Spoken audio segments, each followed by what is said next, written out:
Hello, everybody. Thank you. This is more like the rock star kind of approach. Well, thank you for coming. Um, this is an occasion that should not be missed by anyone. Um, and just so you know, my name's Tony Brown. I'm the director of the COSARIA program at Prescott College. It's a 16-week program that really is trying to teach how can we provide all the things we need, like housing and products and food and energy, without basically destroying the planet. And Mark's really been an important part of this program because his whole life, he's been almost his whole life, he's been an activist and a change agent, making lots of big changes in the way we look at community and the way we look at towns. And I'm just going to go briefly over his background. Um, he's basically a national leader in sustainable public places. And for the last decade, he's directed or facilitated designs for more than 300 new community generated public places in Portland, Oregon. He's the co-founder of City Repair Project, again in Portland, whose mission is to foster thriving, inclusive, and sustainable communities through the creative reclamation of public space. He's presently active as a project coordinator in the annual Village Building Convergence and as a co-founder of Planet Repair Institute, which believes that the repair of the planet has to happen by repairing one home, one block, and one neighborhood at a time. He's also the founder and principal of an architecture firm called Communitecture, which is a sustainable building and planning organization, and he does projects at many different scales. His goal is to create beautiful and sustainable places that bring people together in community. So please welcome Mark Lakeman.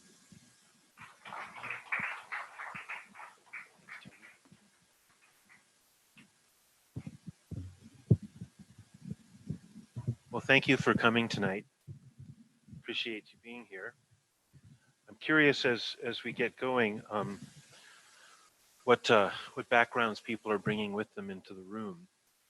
I'm wondering, yeah, go ahead and turn down the lights. Maybe a little bit more up front here. Yeah, I think that's good. Yeah, what backgrounds people have? Could I just see a show of hands? Who here feels like they have some sense of what ecological design means? Okay, and who is familiar, at least somewhat, with the realms of permaculture? Okay, a bit less. All right, and then who's just generally interested in the design of places and homes and spaces, cities, things like that? Okay, pretty much everyone. That's great. Right. Well, oh, and one more thing. Who before Tony gave this introduction had heard of the organization or the movement of City Repair? A few people. Okay, great. Well, I think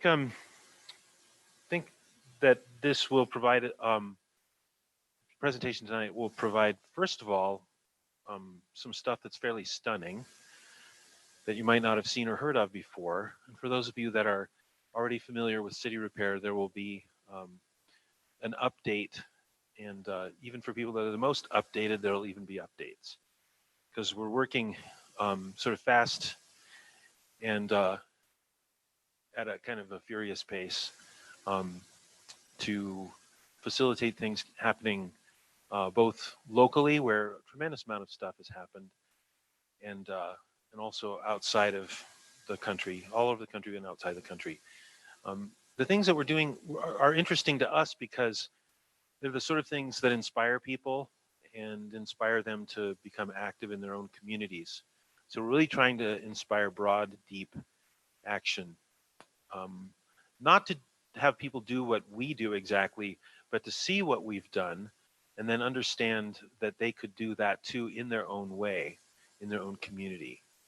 So one of the things that'll be permeating everything I show you tonight is basically a social revolution of people coming out of their homes, getting off the couch, coming outside, uh, and doing stuff in their own communities, getting turned on, not just kind of like being motivated by distress or some sort of challenge, but also opportunity, like to be excited, to get off the couch in order to do something because they're excited. So all the kinds of projects I'm going to show you are, first of all, for us, all design projects are a means to build community. So we want to help reskill people where they live. We want to activate youth, um, not just because we want them to be like more engaged, but because we want them to become leaders of a better world. So we have lots of different objectives. And in the end, you might stand back and look at this building we've created. One of them I think I'm showing tonight might be this building made of all recycled and natural materials, and it's really a huge thing. But what you're really seeing is something that expresses the values of the community where people live.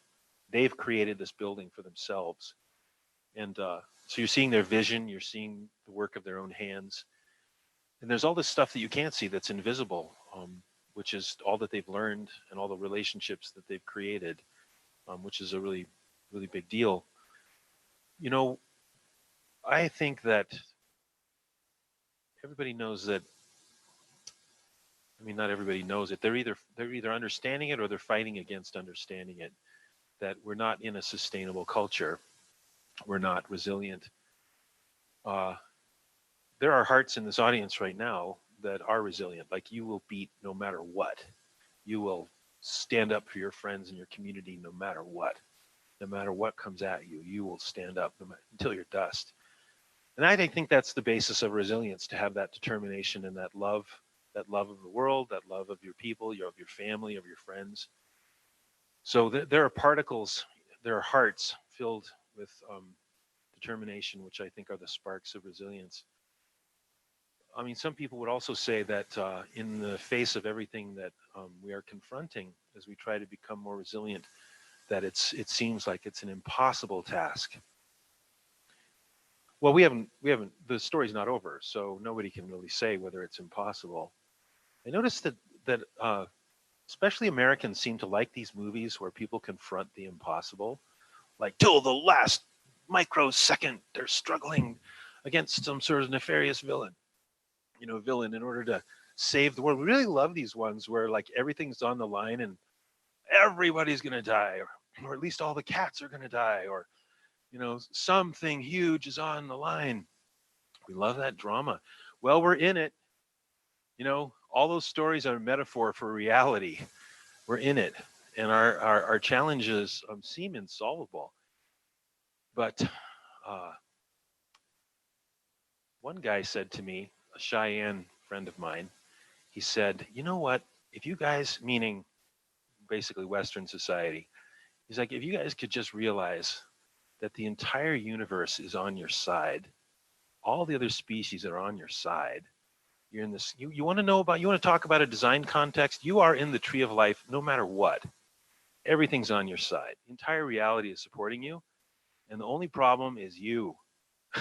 You're your only problem. The problem should be easy. If you just like value the air you breathe and the children that you raise." Yeah, but still the problem does seem insurmountable because there's all this confusion.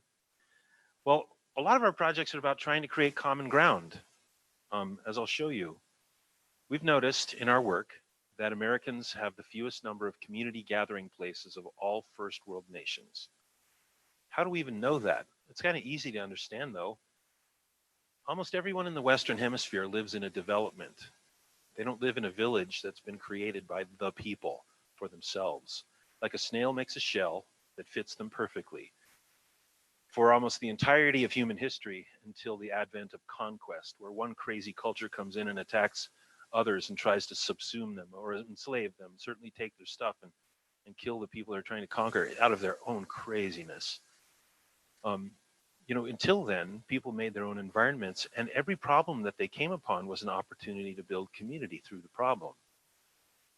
So we're looking at the landscape that we're in, the landscape, the cityscape, the social ecology that we're in, which is really less of an ecology and more of a machine almost, it seems. Hierarchies tend to be that way, especially if they're not responsive. They're not interested in listening or learning. They just want to continue to operate and extract. That's very machine-like. But we notice that we're in this system, which is very different than the one that we know for sure in our hearts, in our toes, in our spirit, that somehow, like when we talk about the good old days, what the hell do we mean by that? Sometime when things made sense, sometime when people had a voice, when they had more of a choice with each other than just feeling powerless in the neighborhoods where they live. We live in developments where, for whatever reason, developers and bankers have decided that there will not be a public square in almost any neighborhood across the entire continent. And, that might be news to some of you sitting here, like, well, why is that a big deal? Like, that's just normal, isn't it? No, it's not freaking normal. What's normal is to live in a village with a robust village heart where everybody knows that they belong and time and space is not for sale. Like, that's a village. And a neighborhood is not that. It's much more like a commodity. And it's not a surprise that Americans move every 4 to 7 years looking for a better place to go and never really rooting or connecting with perfectly wonderful people that are already there.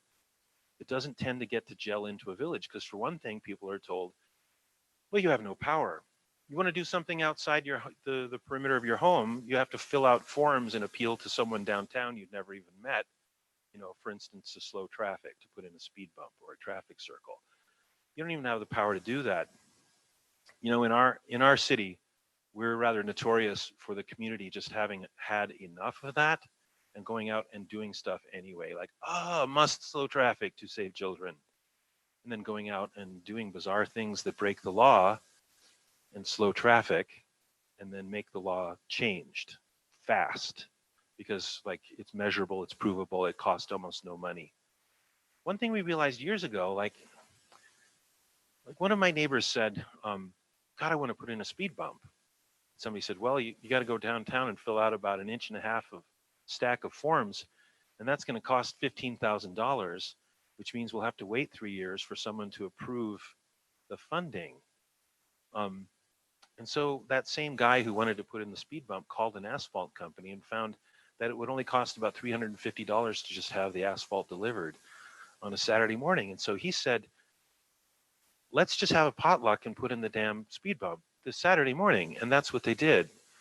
And in Portland, we've got this tradition of doing it anyway, getting in trouble and changing the law, because what we did made too much damn sense.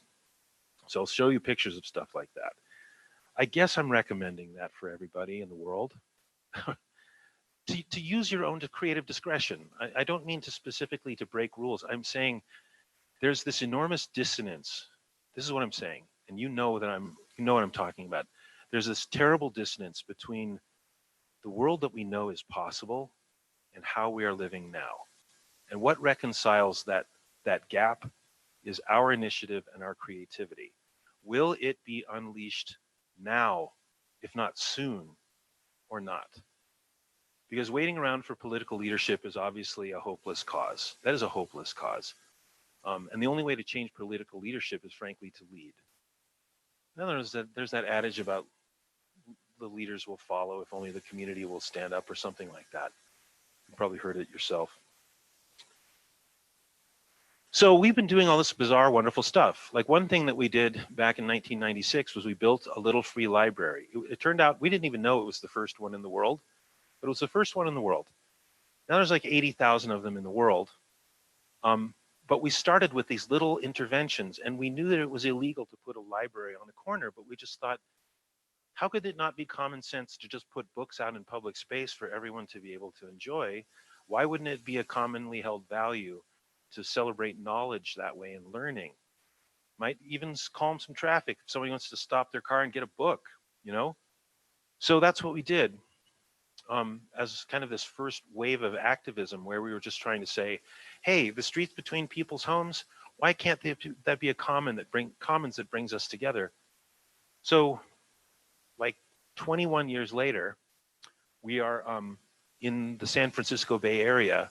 Our team is redesigning multiple cities, entire cities, designing them to be resilient against climate change, against rising water, against storms, deeply working with the community to make everything we design an expression of their awareness and their will, their alarm about climate change, and also their sense of opportunity. Here's one thing that we did in Vallejo. This design turns street intersections into piazzas or plazas, if you will, where people connect with each other, but also they're surrounded by small micro enterprises that are served by pedestrian and bicycle, basically commuters. People just walking from a few houses away to come to frequent these shops. And the idea being, like, rather than driving a vast distance and basically emitting a bunch of carbon, why couldn't you just live and work in the same place and build community while you're trading? And actually, what we're talking about here is the restoration of really basic village behavior that is the most sustainable, low impact behavior that has really ever been in the world, I would say. Um, and then here's this kind of suggestion of how to turn an existing neighborhood, which is really a neighborhood only in name, like it's the name of the developer who oversaw the creation of these houses. And it's converting it into a village where you say, well, here's the village center. Let's convert the school, which is already a de facto community center, and convert that into the center of the village. And then transform a number of intersections into local commercial centers. And then celebrate all the gateways into this place to call out the identity of the community, while we also create places for people to interact and trade locally. All this is about carbon reduction, but also about basically having crime rates drop to zero because you're promoting so much interaction in the community. How in the world did we even qualify ourselves to do these kinds of designs and to even know what we're talking about? I'll show you that tonight. Basically, part of the project was to reimagine blocks and to say that every block, instead of just being dependent on centralized system where you turn a knob and water comes to you, but you don't know where the water came from, and you flush something and water goes away, like water bye-bye, but you don't know what happens to it. And instead have localized water catchment and gray water systems serving every one of these homesteads here to address the affordability crisis, to create infill sort of micro housing all throughout the block on the available space, to have, of course, solar hot water and solar electric systems integrated into these things, basically to re-village the block and question the assumption that, okay, well, is this just, Americans just live in homes as if they're products. They never talk to each other. They always get in a vehicle at the start of the day to leave the home zone, to go to the work zone, to make the money to pay for the home zone where they barely get to be. Like, that's just ubiquitous across the country, and we question that. Believe it or not, the Rockefeller Foundation, Rockefeller Foundation, some sense was knocked into them by Hurricane Sandy, if you recall. That was a time when the full moon was above, pulling the ocean up toward it. There was a king tide and a storm surge, and climate change had already risen, caused the waters to rise. And the result was that the entire, island of Manhattan understands that climate change is real. And Rockefeller, that was funding us to do all this work, was saying climate change is real. The oceans are going to rise by as much as 200 feet around the entire planet. We had climate scientists, some of the leading ones in the world, coaching us, and they were saying to us, the cities of the Bay Area, we need you to create these design tests, these models that can inspire other cities around the world to look at ways that they can become resilient. But we need you to design like a force of nature, to literally tell us what we need to do, because nature doesn't respect property lines or insurance policies or code or building codes. Like, tell us how even government might need to be reinvented. So we had a bunch of really creative people on our team. There were 9 other teams. We were doing all these designs basically that were just revolutionary visions of the future. A lot of them just very diagrammatic, but we were trying to address almost every city in the Bay. Of course, an idea like what I just showed you has to scale up if it's going to be effective. You just can't have a few blocks working in isolation. So we're looking at multiple blocks affecting all of the other blocks. And how are you going to persuade people that might not think that this is a good idea? Well, basically because crime plummets and public health statistics become so beneficial, such amazing evidence of the benefits of doing this work, that everyone is compelled to want to do it too, because the quality of life is is so compellingly beneficial. And that leads to other, the reconsideration of entire cities and towns in other projects that we've done.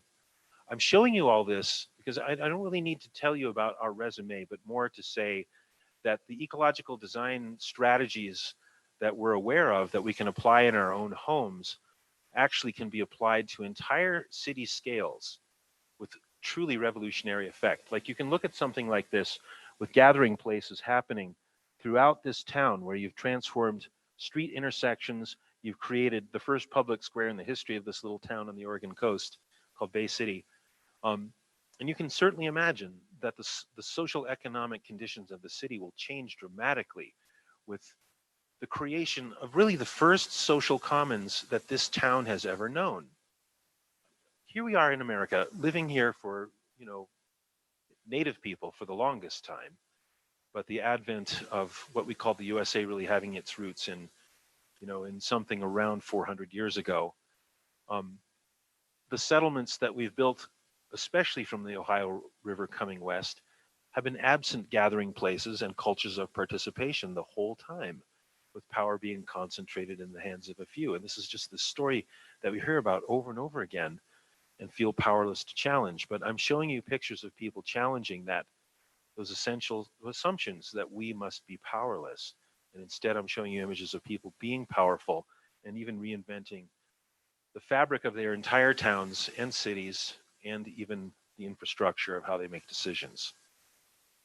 Here's where we're looking at the entirety of San Francisco. This is the Islay Creek watershed, where the proposal is to convert, like as you have probably heard, the entirety of almost everything, except for maybe Northern California, is beset by an extended water drought.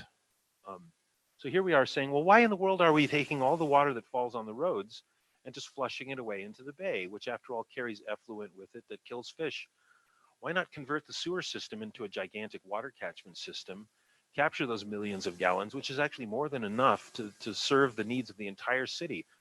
Even in a drought, what falls on the streets of San Francisco is more than enough to meet the needs of the population in a given year. So instead of flushing that away, why not catch it? As we say in permaculture, the problem suggests the solution. So here we have all this water that we're getting rid of frantically. Why don't we just catch it and use it? Put it through some biological filtration systems. So lately, about 2 weeks ago, I was at a conference on the East Coast listening to some ecological architects talking, and they were saying that we've had it all wrong about ecological design in terms of energy efficiency, that the natural builders, the people using straw and clay and sand, have been profoundly right the whole time. I mean, of course, they've been saying you can build community with non-toxic material. That's true. All this stuff is locally available, so we don't have to pollute as much to transport the material. That's true. But what's also true is that nothing sequesters carbon like plant-based materials. And within the narrow window of time that we have, which is about 10 years to effect a massive reduction in carbon emissions, if you want to keep building like we do, freaking build with plant-based materials, and then replace that with more that you're planting, and we can sequester carbon madly. In fact, we actually grow more straw and burn it and release all that carbon into the atmosphere every year than actually is required to build all the buildings that we make without straw. We have more than enough straw to build buildings, even load-bearing straw bale to replace the wooden wall systems that we're using as we cut down forests. So we already have the material. It's just a question of not burning it and making the problem worse and using it instead to sequester carbon. So I'm just showing you pictures of gorgeous clay here because it's naturally pigmented, and when you use it, it doesn't hurt you. You can use it to make all kinds of different things, structures. Cob is about to become legal as a load-bearing system. As of, I think, last Saturday, it might have become legal for the entire world to use. Sand, straw fiber, grass fiber. These are the basic constituents that I love to work with the most in my ecological projects where I'm working on architectural things. I love when I'm working on a project to have people just capture rainwater all through the winter time so we can use it for all that we do in construction, whether we're washing things or using it to mix some kind of material or to wash paintbrushes, whatever, just to save rainwater. This stuff is just happening all around us, and just tap into it also confers upon any project that we do the highest level of beauty as well. And of course, to work with the force of nature. In the projects we do, we try as much as possible just to design things that work with the force of nature, to be passive.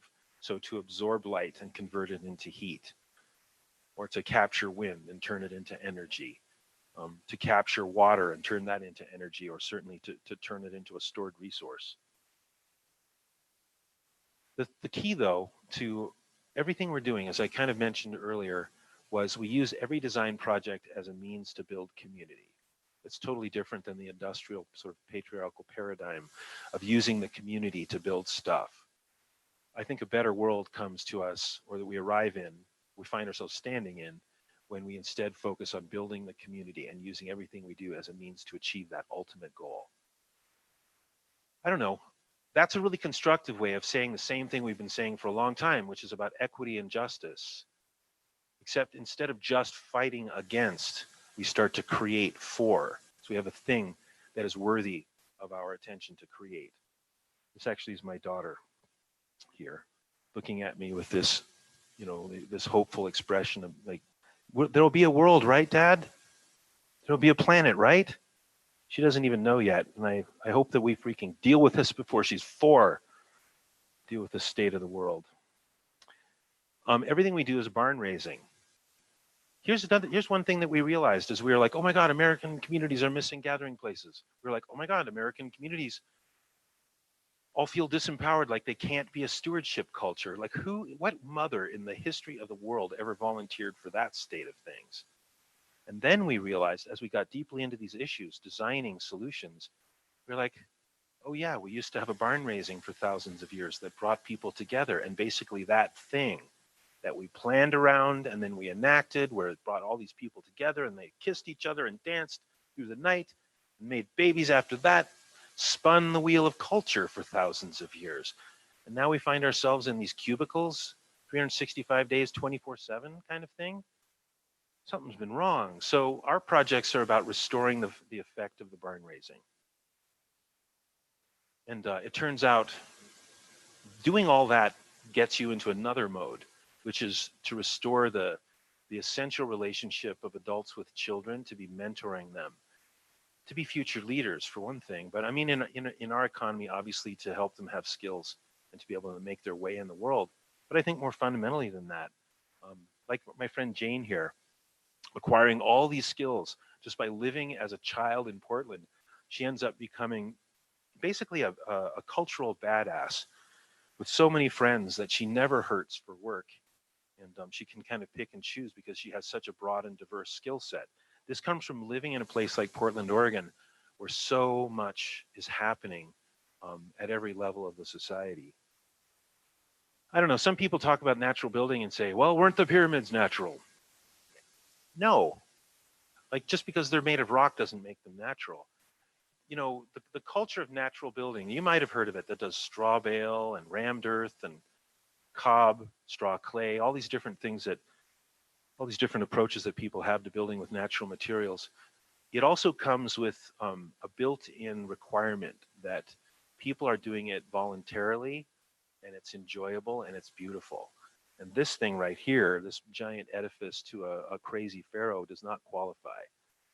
But there are projects that have happened in the history of humanity, really all over the world, and some of them we only know about because of the ruins that we find are evidence of incredible resilience and community building. Like here, for instance, on the island of Sardinia, where there are 6,000 megalithic villages, 6,000 of these gigantic things.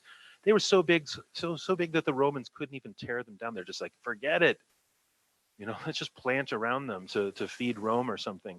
They were too big to tear down. 6,000 vertical villages, each one with a sort of a solar belly aiming south. This is like the proto plaza that they had figured out more than 3,500 years ago. That, yeah, if you aim a space at the sun, it'll be nice and cozy even in the wintertime. and it'll deflect the wind off of you. And if you manage to put it right where the village well is, everything's kind of there. So here, you have this primordial pattern of the village heart having the watering hole. It's an essential relationship in a solar orientation.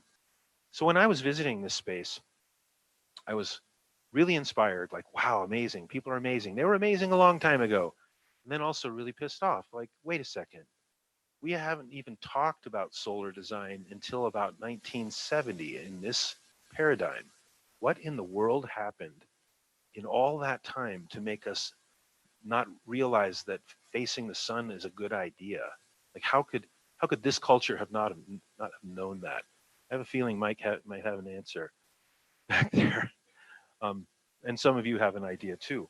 I would just simplify it and say, well, cultures have been disrupting each other over and over and over again. And just, it's kind of like capsizing your boat over and over again. How can you make any sense if you're constantly just trying to get back into your boat? Some of these cultures are incredible, like especially coming from ours where we're taught that, when you die, you'll be judged and there'll be this punitive forever punishment. And then you go and visit a place like this where the hieroglyphics of their burial chambers, first of all, the burial chamber is where everyone in the community is buried together, because this community has a huge sense of self where everyone belongs. Partially because the gathering places in this community are everywhere and they're circular. So they're expressing and supporting egalitarianism. That's not always necessarily true with circles, but freaking every example we know of in the planet Earth, it's true. But I'm holding space for it not to be true someday.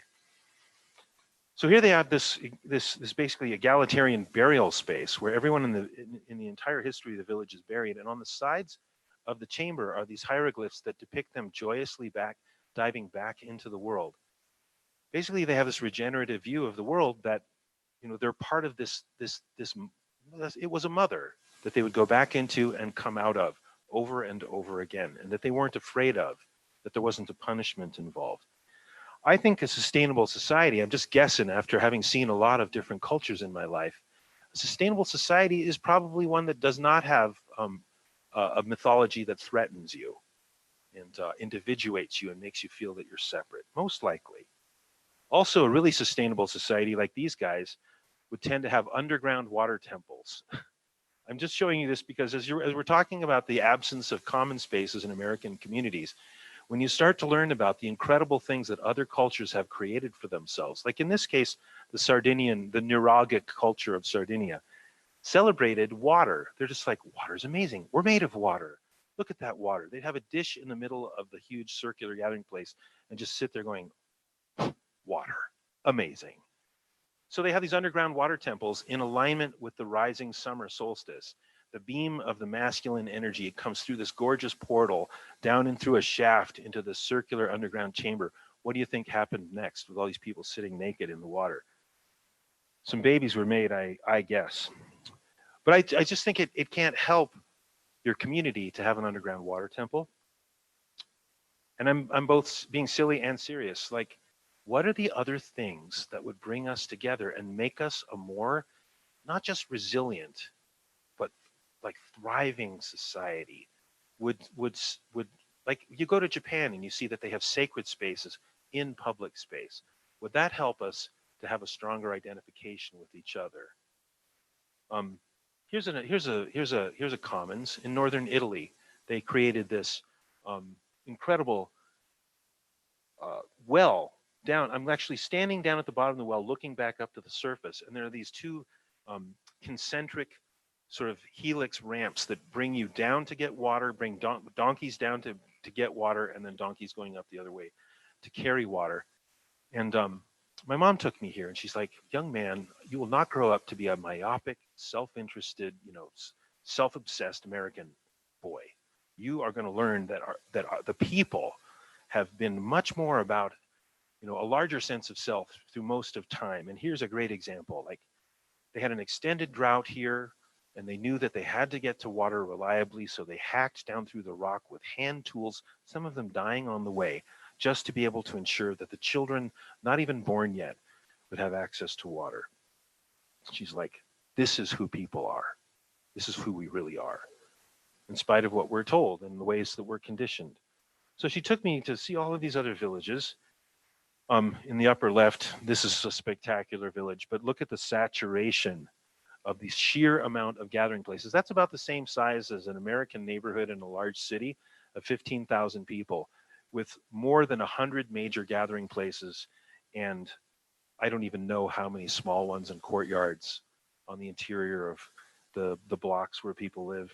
And then on the lower right, one of the greatest gathering places in all the world. What's really interesting about these is that they're all intersections. They're literally intersections. When, before the advent of cars, that's the role that intersections actually played globally, was a convergence point where people would meet other people and interact with them. Just getting back to just the whole idea of being regional or making stuff out of where you are.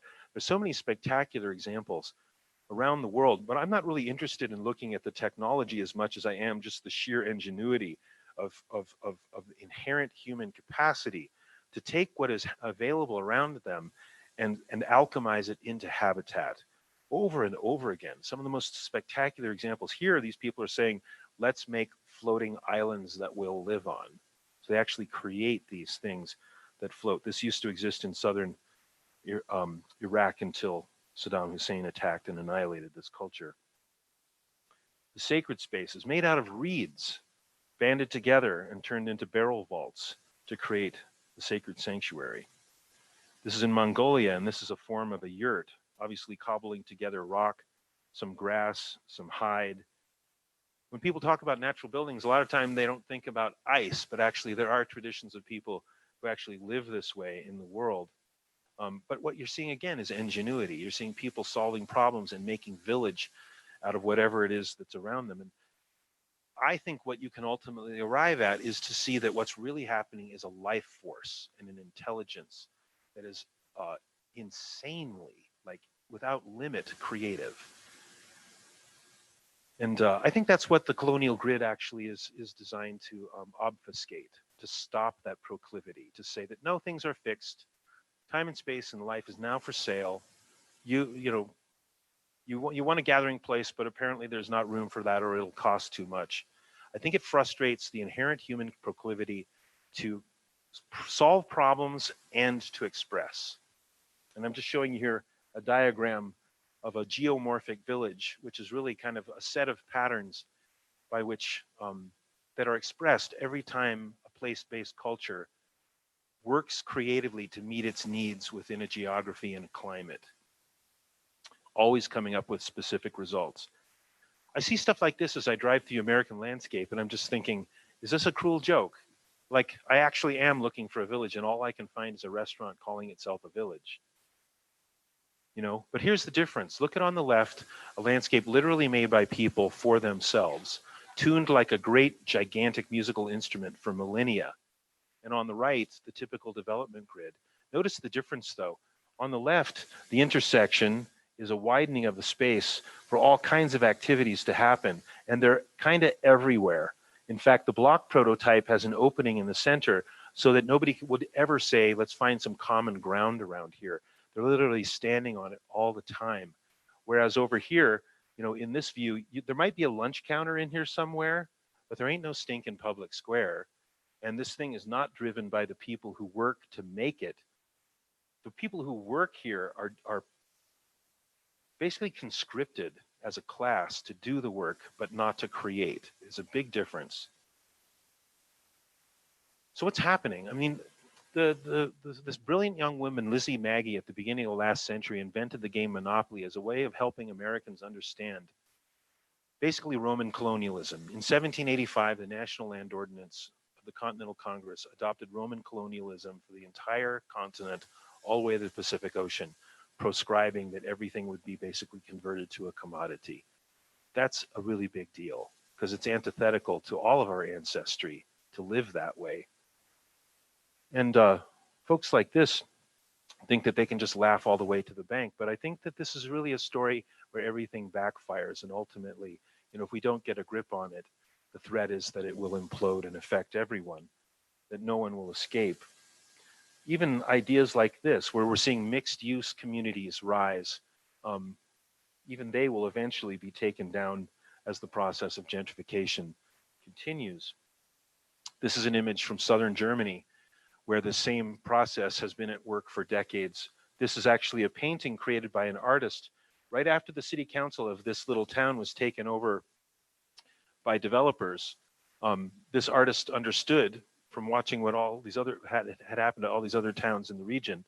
This artist took a purchase or a kind of a perch on top of a building across the street from the little public square or plots to do a painting that depicted the life and health of the existing community with a living stream and a beautiful public square and a wonderfully tended landscape, beautifully tended ancient village and a park, shops spilling out into the street, no need for traffic calming or crosswalks because people aren't running each other over yet.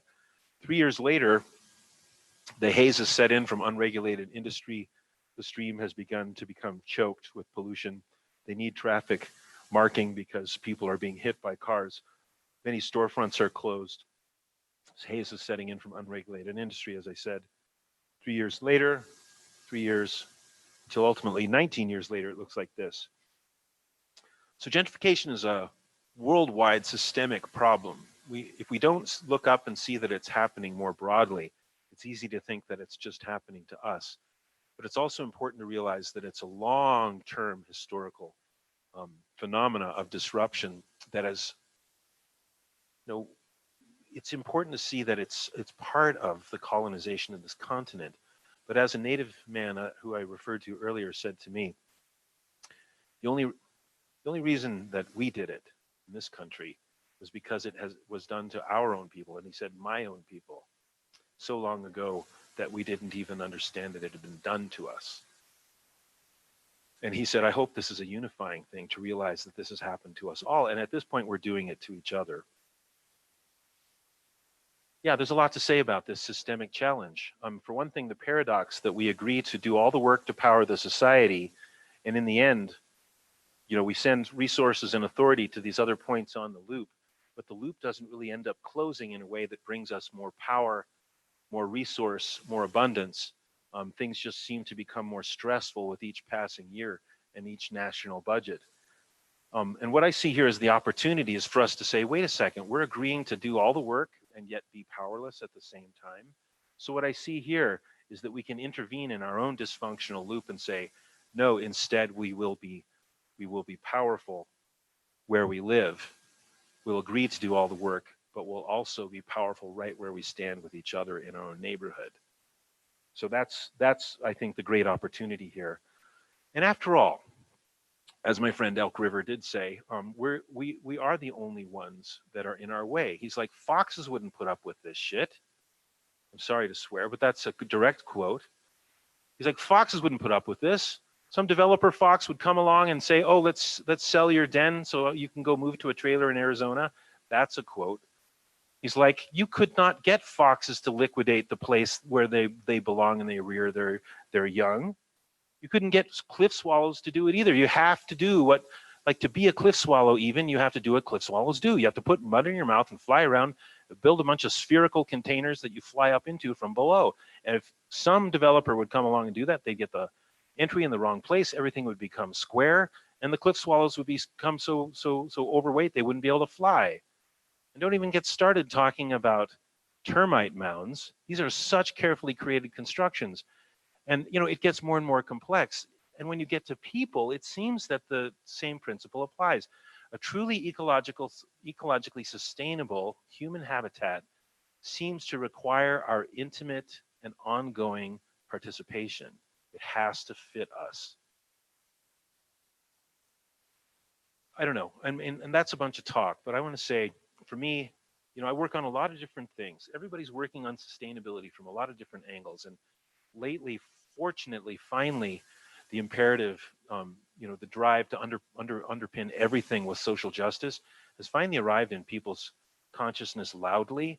But to me, that has always been the guiding principle. And this is how I put it, that everyone, everywhere needs to be able to love whoever they will love, wherever they are right now. And if we focus on that, then everything else we care about, whether it's creating habitat for other species, or creating systems that remediate water, locally, that we will do all that if we take care of the most fundamental, like, jewel in the midst of all of that, which is this. So these are the people I work with in Portland. On the upper right are some of the people in our design studio. In the lower left, that's the nonprofit that does all the wild placemaking work. And we work together in this building that's wrapped with this lovely living kind of branch fence. All of these plants just bursting out of the ground, creating abundance in our permaculture landscape. This is what we're doing all over the city. Some of the stuff we're doing, but most of it we're facilitating people to do right where they live. And we're using every design project, as I said, as a means to organize people in a radius of blocks all around each project to engage them. And what we're actually focusing on in the largest scale is just saying, if we can change this city in the overall network of all the cities in the world where people are frustrated, our plan and our hope is to inspire people in every city to do whatever they can where they are right now. So let me show you what we've been doing. A lot of it's been this kind of thing, working with locally available plant-based and really basic materials to build, so that you can have multi-generational, kind of efforts like a barn raising. But what we're doing here too is it's really in the service of this idea of decolonizing, to say that work should also be play, not just that work should be for money and then you go have your life after that, but to try to create models where people live and work and play together to reintegrate it so that it's all just culture. And also having this guiding principle that we create habitat everywhere we possibly can. And yes, for the other species in the tree of life, but also for our own sanity, to be around other beings and not just ourselves. So our first project was very much coached by this Cheyenne man that I told you about, and several other cultures, because some of us had gone out to travel and just ask for advice from different place-based native peoples around the world. Like, what do you think should happen? What can we possibly do? And the best advice I got was just to notice that in the neighborhood where I lived, there was no program of spaces for community. So this thing right here is actually the floor plan of a project that was specifically advised by a group of Mayan people living in the Lacandon rainforest. They said, if you can create a giant freaking womb space and get everyone to go inside of it in your community, they will feel so safe. It will trigger an awareness that they used to have when they were inside their own mom. They'll walk out of there and never be the same. They'll just want to make the world a better place. So I was like, okay, give that a try. Good idea. So we did this, and what you're seeing here is this floor plan of 10 different tea rooms that all fit together into like a puzzle. This was built illegally without a permit. Once the city government came along and said we couldn't have it, so many people in the neighborhood had come together and made relationships because of it, that all these people that never would have called themselves activists stood up and pushed back against the city government. I'm talking about a neighborhood against the city. So the city backed off and said, okay, fine, you can have it for a while.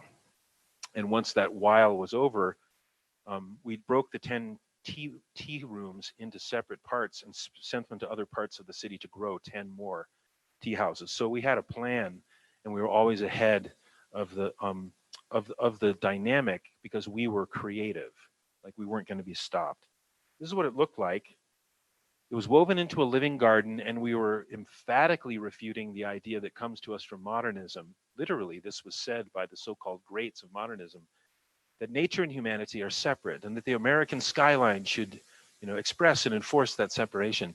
So we said, well, apparently that's just total crap. I'm sorry.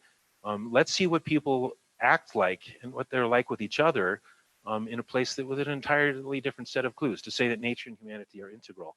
So we wove this into a living garden. It was literally made out of all this stuff from the waste stream, all these doors and windows that actually opened. The entire perimeter could open because we knew before very long it would be overwhelmed with people wanting to get in.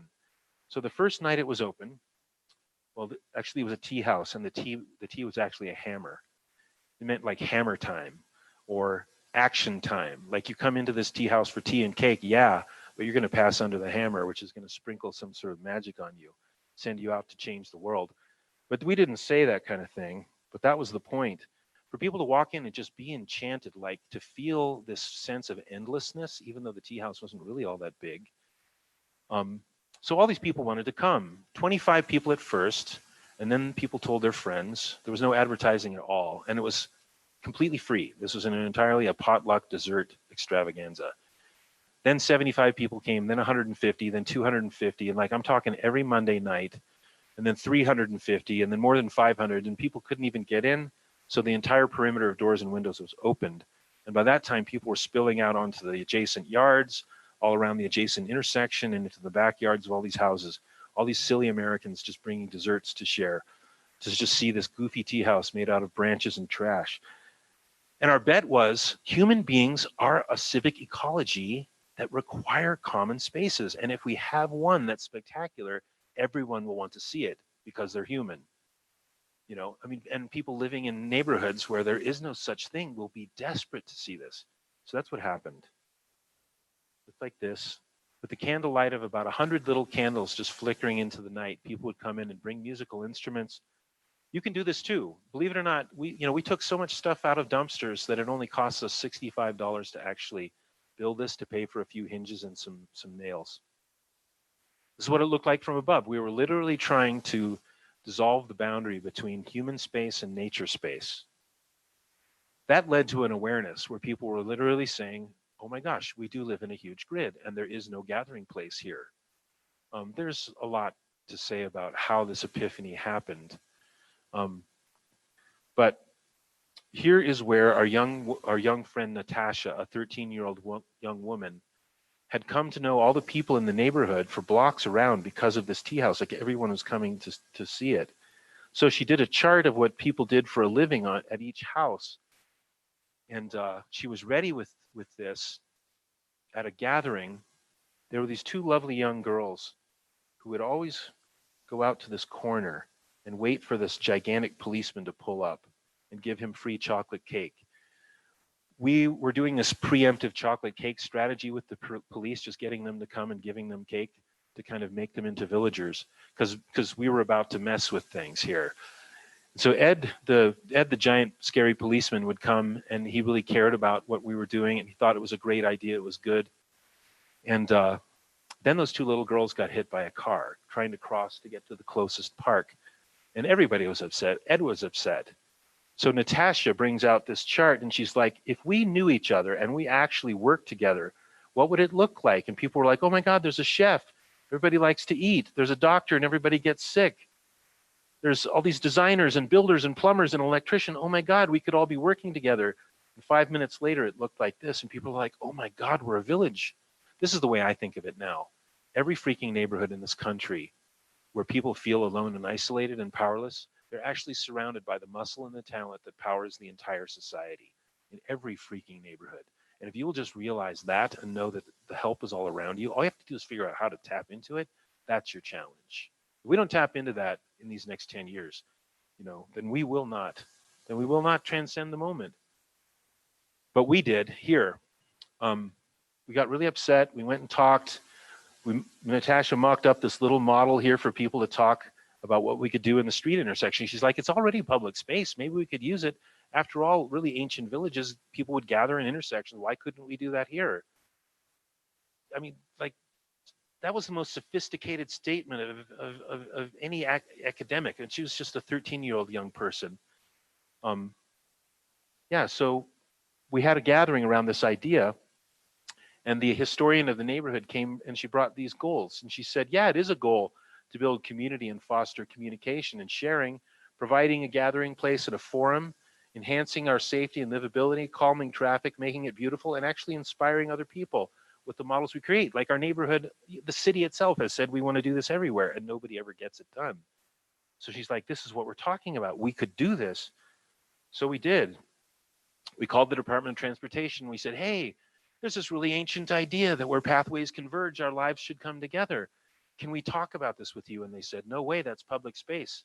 So nobody can use it. We're like, wow, that's such an incredible thing to say. Did you just hear yourself? That's really ridiculous. Can we have a conversation about that? They're like, no conversation. You're powerless. So we're like, all right, we'll see you in your office in about 20 minutes. So we came and we sat down across the table from them and we said, all right, let's just get this straight. You're saying that even though you have never even stood here in your life, you can tell us what can happen here and what can't. And we worked 30 years just to pay for a little hovel like this.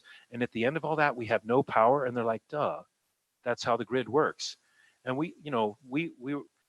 everybody does this. They get to this point where they can't stand it anymore. And they say ridiculous things like, no freaking way, you know, like I will stand up to the matrix itself kind of thing. And that's what we did. We said, no way, not anymore. And they're like, well, good luck with that, because we've got nuclear bombs if we have to. No way are you going to make a public square in your neighborhood, even if it'll make your children safer. No way. So we did it anyway. And the police loved it. Ed, the giant policeman, pulls up in his car and he's like, I'm not even going to report this. He's like, I am paid to stop stuff which is bad, but not stuff which is good. Like, whoever created a law that said you couldn't do stuff didn't think of this.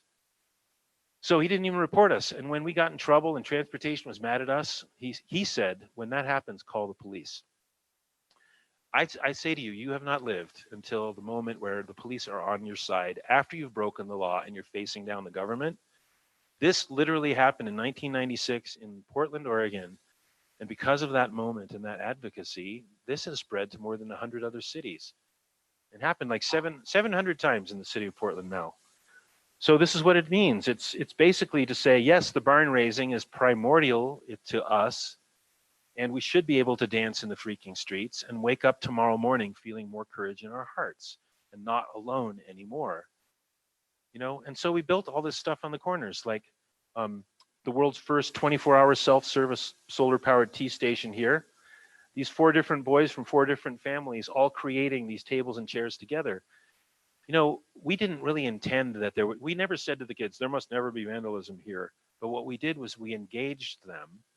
And of course they don't vandalize because they've been given an outlet for their incredible capacity for creative expression, which taught us that, basically vandalism is happening in the void of us as a society making a way for children to be able to express themselves and mark the world in a constructive way.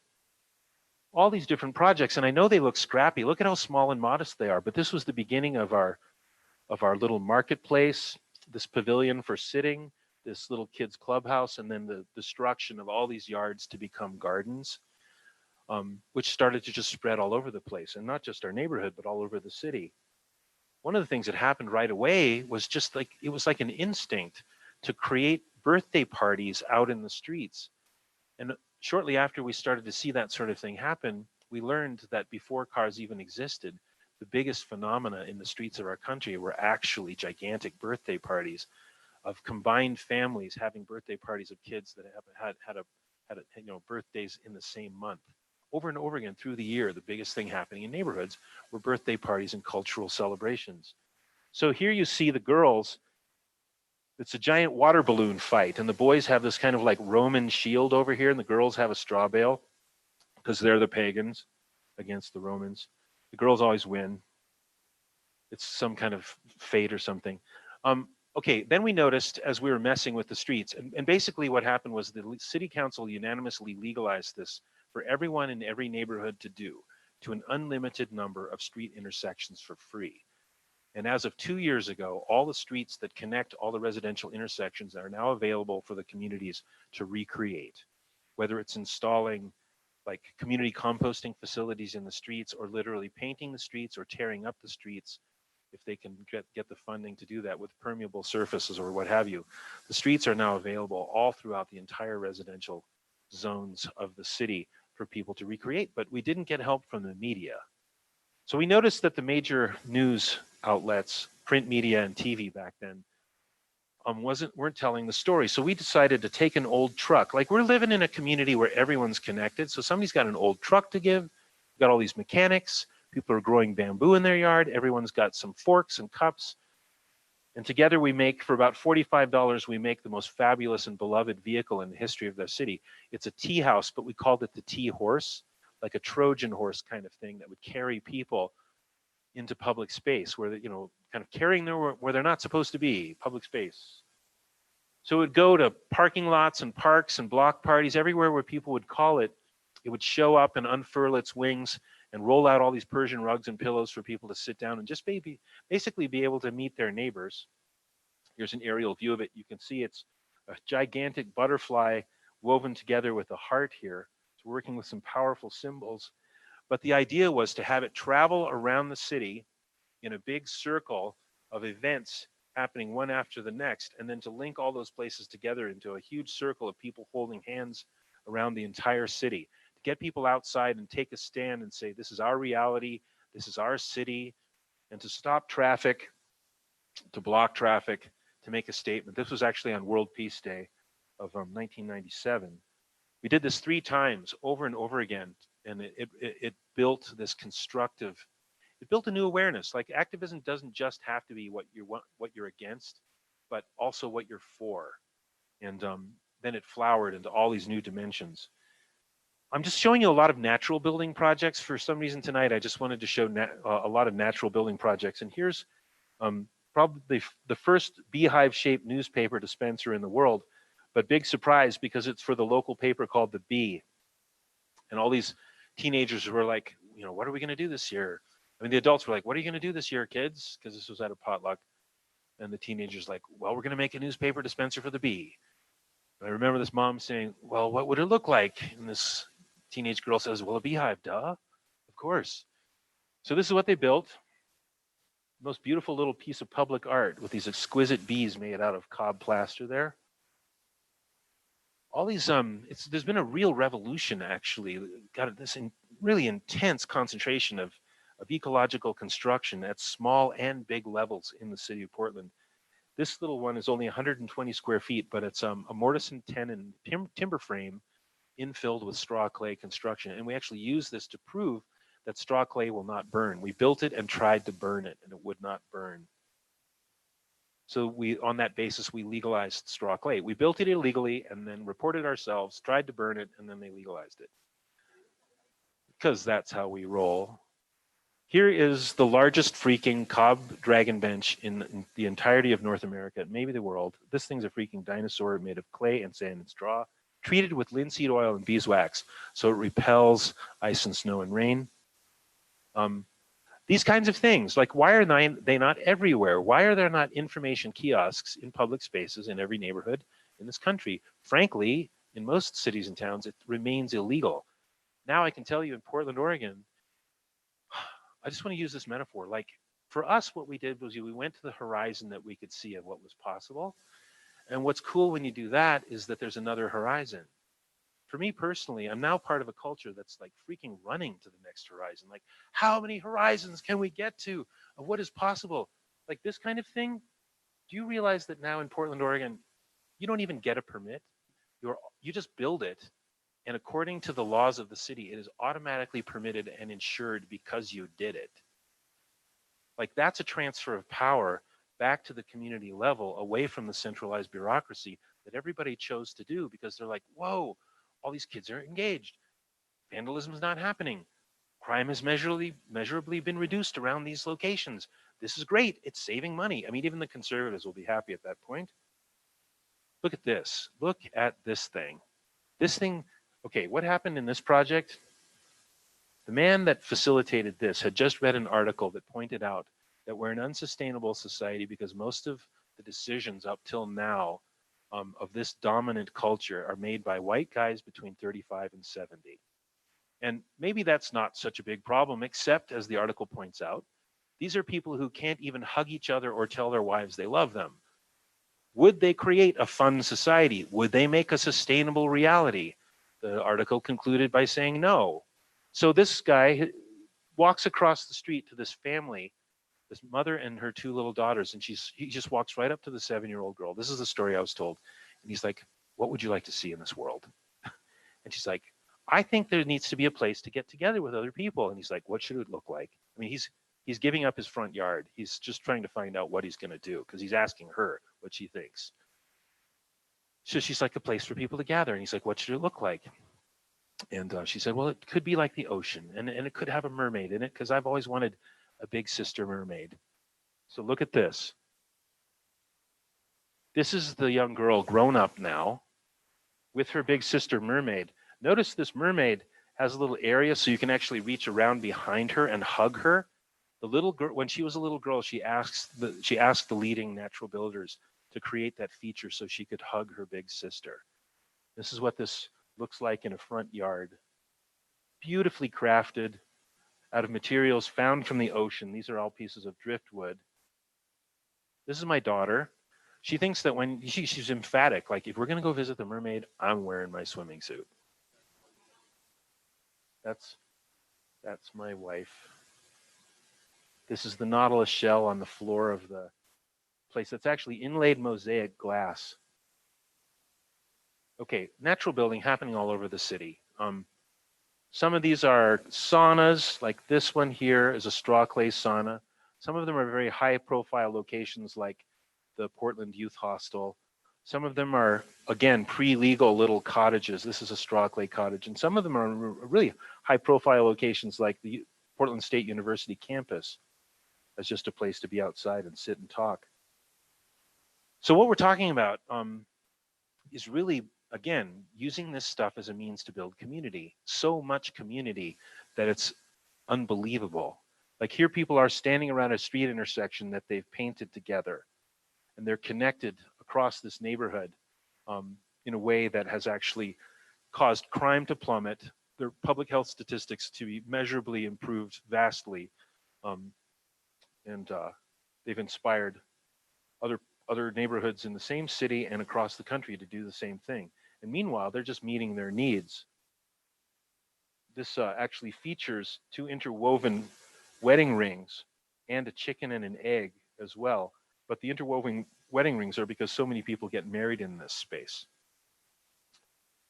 Here's a young woman who is quite famous for having invented the street swale. In the mid-90s, this project came about in this neighborhood where they're like, oh my God, no public square. So they have all these community meetings to talk about this solid concrete triangle and what they could possibly do to turn it into a gathering place. And everybody's interested in, native landscaping and maybe some food forests. And at the same time, they were challenged around how they would water those plants. And she said, why don't we just cut the curbs? Because after all, we're wanting to stop water from flowing into the rivers that is, from street surfaces that is poisoning and killing fish and poisoning people that eat those fish. Why don't we just cut the curbs and let the water flow directly into the landscape? So open up the perimeter and let the pathways come into the center like a true crossroads, like a true gathering place. And fortunately, the adults in Portland are apparently evolved enough to just say, hell yes, let's do what she said. Even though that she was just a young woman, merely a young woman, they saw her as a community leader. And this thing has now replicated across the country in communities everywhere because she had the courage to speak up at the right moment. Similarly, all these other innovations, like the fact that you can now grow food in all residential right-of-ways. It's legal to grow food, to install your own raised planters, and just grow out there for the sake of food security. That was a few people making a proposal to the city council. And frankly, in every community in the country, like for people that are like, oh no, what do we do? Almost nobody is coming up with grassroots communities and taking it to the political leadership to advance these causes. Very few people, compared to the size of populations, are doing this work. Because of a few people, we now can grow fruit and nut trees in the public right-of-way all over the city of Portland. And that should be happening everywhere. Yeah, it's free of permit, and you automatically permitted and insured to put these kinds of features everywhere in the city. We actually had Little Community Kiosk Day was declared in Portland, Oregon, and the mayor said, from now on, everyone everywhere can do this wherever they want. Amazing. All these features are legal now. You can do these things for free.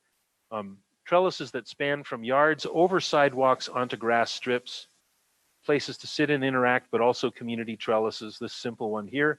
Here's our favorite transportation engineer facilitating children to build raised planters out in the streets that constrict traffic flow to slow cars while you're creating pollinator habitat all at the same time. Like, you can actually affect your political leadership and your bureaucracy to the point where they take on community goals and make them their own, like this. All these kinds of projects are free and legal in the public right-of-way everywhere. It is now, like, this is the holy grail. You can do composting facilities in the streets everywhere. Some of these buildings, frankly, designed by kids and built, by their families and the staff of schools. This is an outdoor classroom, and it's an example of natural building on a bigger scale. At first, we were doing small scales that then led to larger buildings, really in every county in Portland and around Portland, going up into Washington and parts southeast and west. So by being activists to do this because it was an important cause, it's led to a revolution that supports activists through funded projects. This is one of the most tremendous buildings that we've ever worked on. And it's mostly tremendous, not just because it's made of natural and recycled materials. And actually, if you go to this building, you walk in and you find all this stuff that's redirected out of the waste stream. So stopped from going to the dump and instead sent to this building where people can buy old, perfectly good used stuff. But the most miraculous thing about it is that the building is built by the community from within 2 blocks and fed by the restaurants from within 2 blocks to build the most ecological architecture in the nation. The Cobb piece literally began with kids that were really short, in fact, shorter than these. And then when the wall got higher, we brought in taller adults until finally it was professional teams. This is our food co-op, which is the first time in the history of the USA when earthen construction has been used in a commercial space. So as you know, everywhere we can, trying to crack open the bureaucracy and help it become more flexible and to see that these things are important imperatives. Ecological building with houseless people. We've been supporting houseless people to create their own villages since 1999, and then helping that movement spread around the country. There's a lot of reasons to do this. For one thing, it turns out that it costs 25 times less compared to a government shelter to support people to empower themselves to create their own habitat where they will be safe. And I have no tolerance for anyone that opposes this kind of approach where people are really taking care of themselves, because after all, I mean, if there's any woman out there at night alone, or even with other groups of women, they're extremely vulnerable to a kind of violence that we don't even want to think about. And these sorts of things, even if they're substandard, they provide women with a way to lock the freaking door at night. And and that for me is the baseline. But all these other wonderful things like $4 a night per person, as opposed to $100 a night, with taxpayers supporting something that always breaks families apart from the start. It has an extremely low ecological footprint and the highest rate of political participation of all the communities in the city. This is what it looks like. We actually built 6 natural buildings in the span of 10 days to get the village started, including the very first straw bale in the history of the city and the first straw clay buildings. So using this as an opportunity to reskill with the people living in the village and all the people that showed up to support it. This is an aerial view of what the village actually looks like right now as a completed village. And this is this agriculturally focused neighborhood within that village. Spectacular. With all of these different other prototypes, this one, in fact, only for women. It's called the Kenton Women's Village. And it's made with all these professional architecture and construction firms stepping up to actually help homeless people to do this. And they're building so many of these. We actually have an inventory for future villages of tiny homes just waiting to be deployed. And there's 3 more villages underway right now that are about to come online.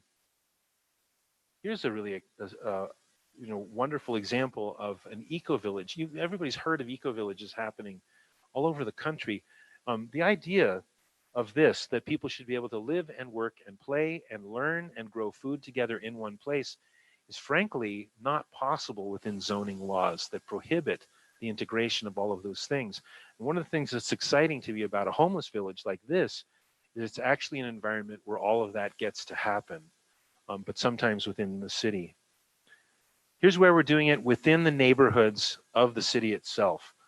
And I've been talking about intersections a lot. Here's where a neighborhood decides that they want to create a marketplace activity in an intersection, kind of like a giant block party mixed with a garage sale, but out in the streets.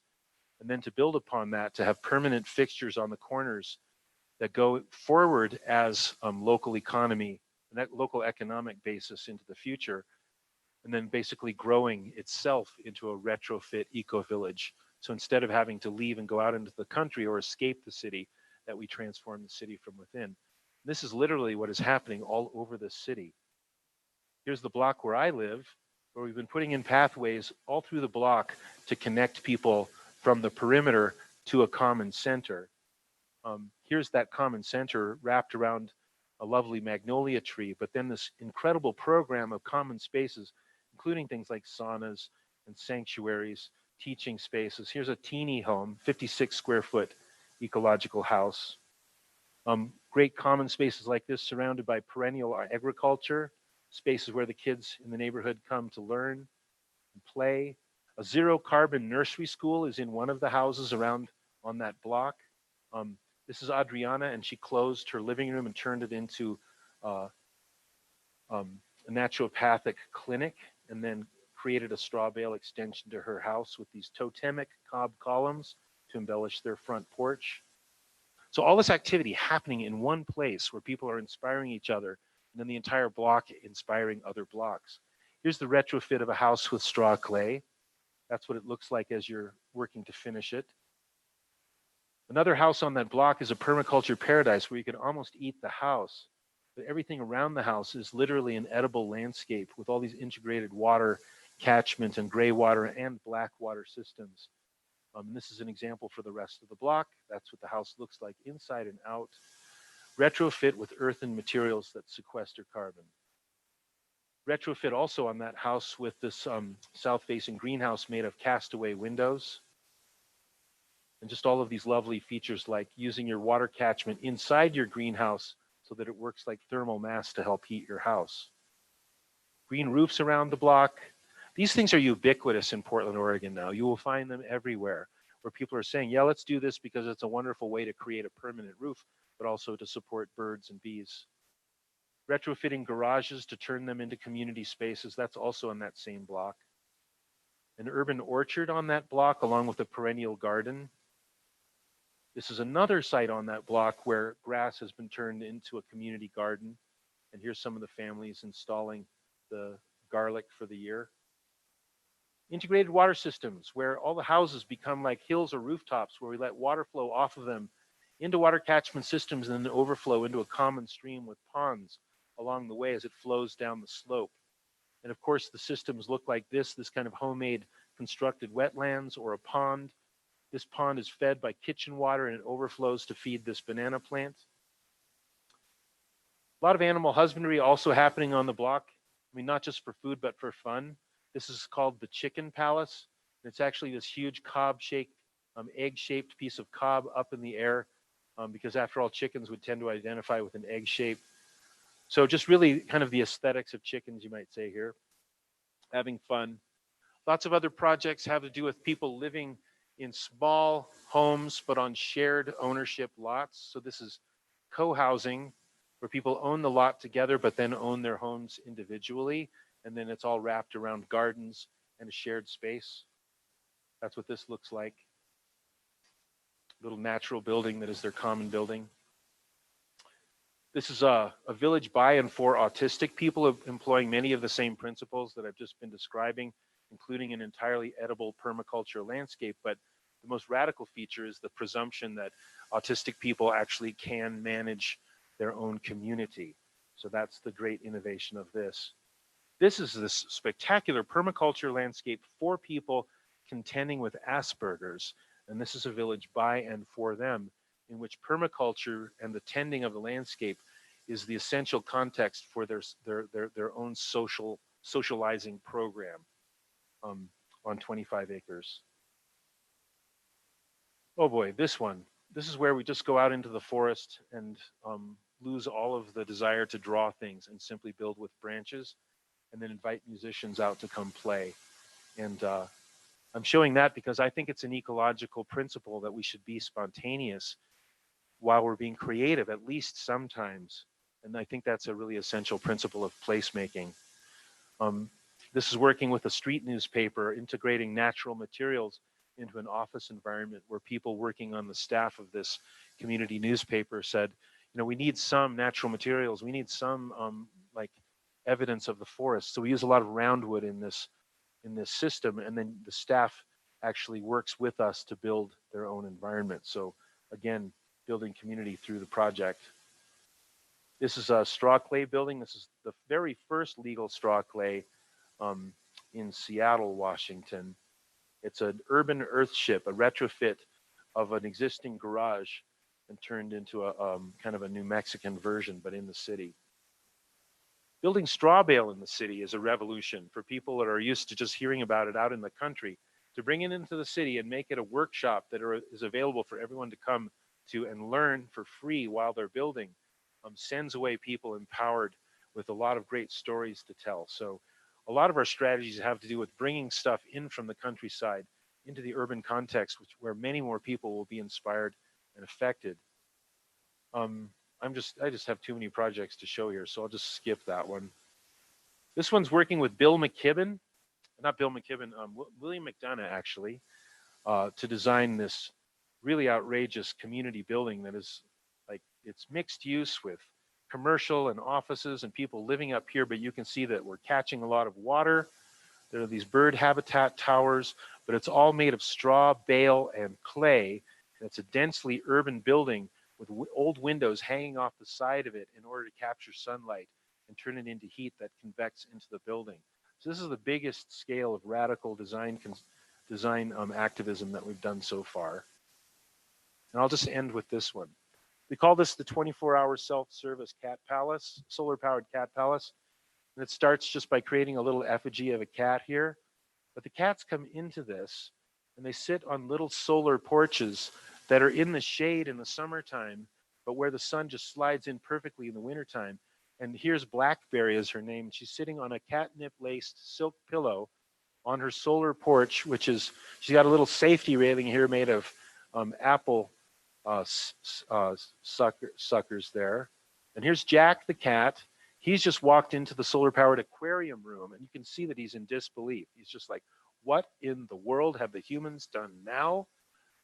You will sometimes get 2 or 3 cats stuffing themselves in here. Just partly it's the catnip, but to look at this aquarium right inside of here. And they've got their paws on the aquarium, but they can't get in, so the fish kind of tease them. Just chilling. Here's the mousescaping platforms, 360-degree view of the surrounding garden, where cats can be up there just keeping the garden safe from mice. Also on catnip, so they're not too motivated.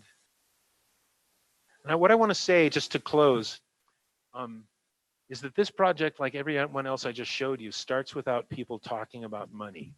We always implore people to not talk about money. First, get together with your community, share your ideas, get each other excited.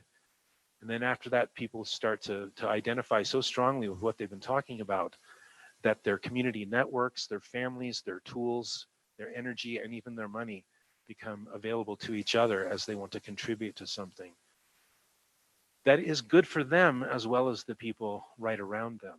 And in the end, you arrive at a whole different sense of budget and a wider spectrum of what we call capital, which is human relationships and everything that we have to share.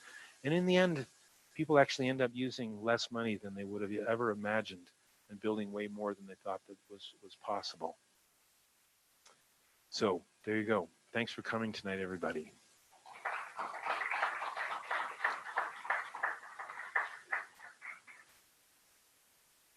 Does anyone have any anything that they'd like to say, or any questions anyone might have?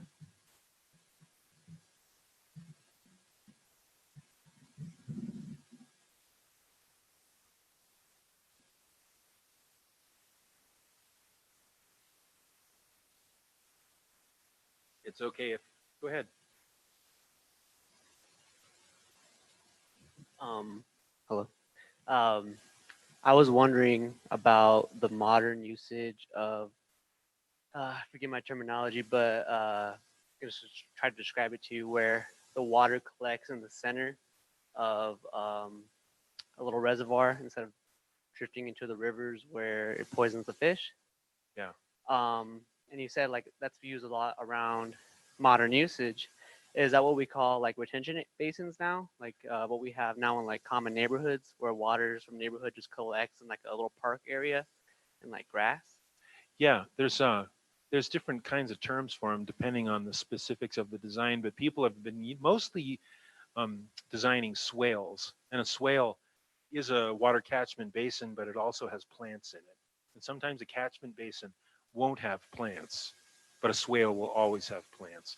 But both of them are serving the function of of capturing water. It's just that a swale creates habitat at the same time. And then on the topic of water, you mentioned gray water and black water. Can you describe what those are? Yeah, thanks. Yeah, I'm sorry if there were terms I used that people might not be familiar with.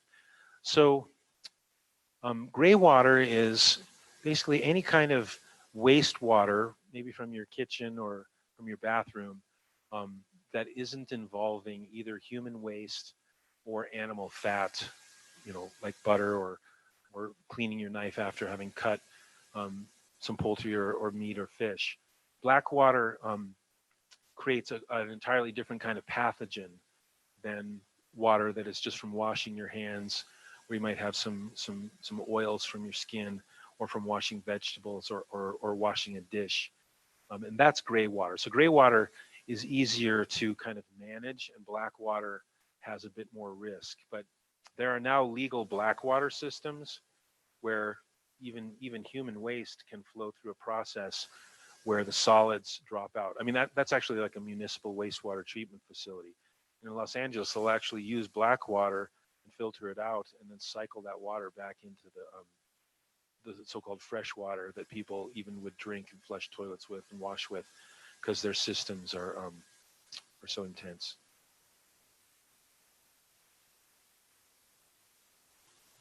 Um, Hello. So I was wondering, okay, so I know when you guys got your community organized or whatever, not whatever, but when you guys did your community organizing events, it was like based out of like tea house, correct?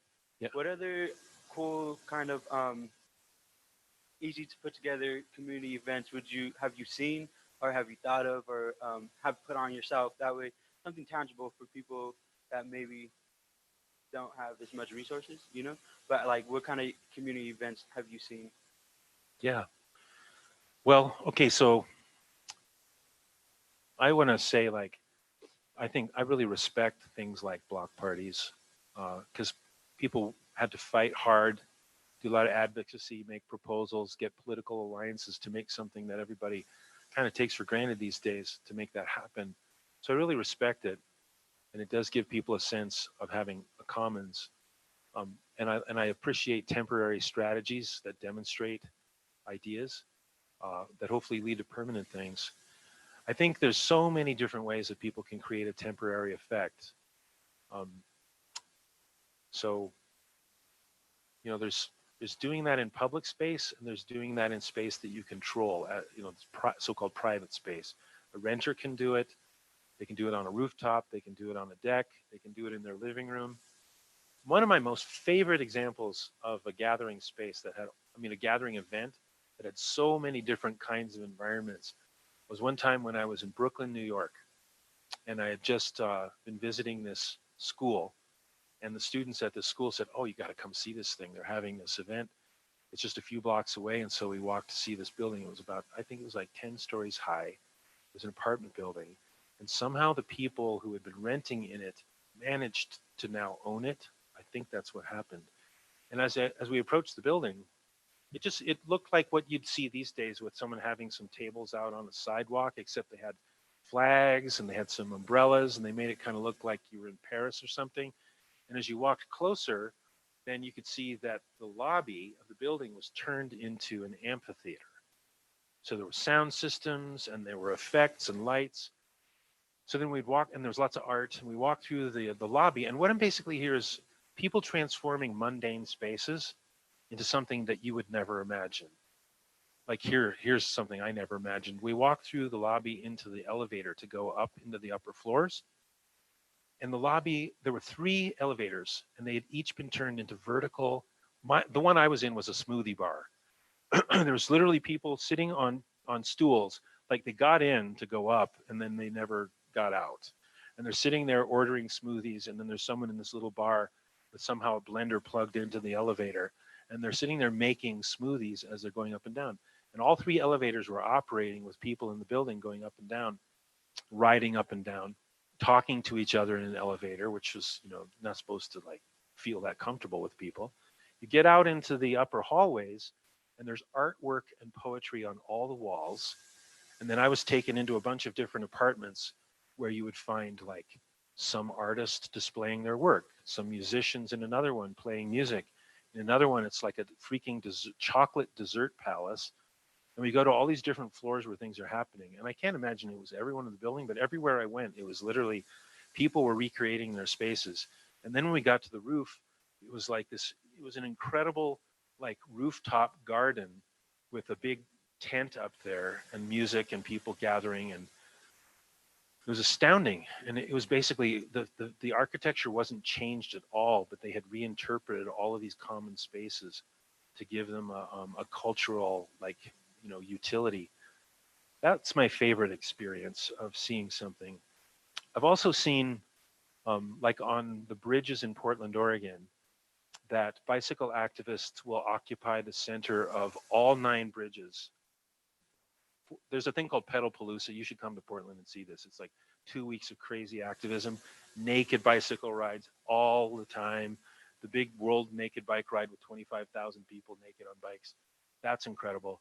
But they have breakfast on the bridge, on all 9 bridges. So you cannot cross that bridge without seeing people occupying public space, having breakfast, making waffles on the center of the bridge, using a car battery. I think that kind of intervention is just wonderful. I've seen a young woman set up a blanket on the center of the Burnside Bridge and set up a little tea service, and then invite adults that are commuting back and forth to sit down and have tea with her. And I think that's the sort of thing that anybody could do anytime. They could just make a little spot and invite others to just be with them in a really elegant way. And it's actually a powerful political statement at the same time as you're occupying space. So I love all that stuff. Thanks for asking. Any other thoughts or questions tonight? Right. Well, thanks for coming, everybody.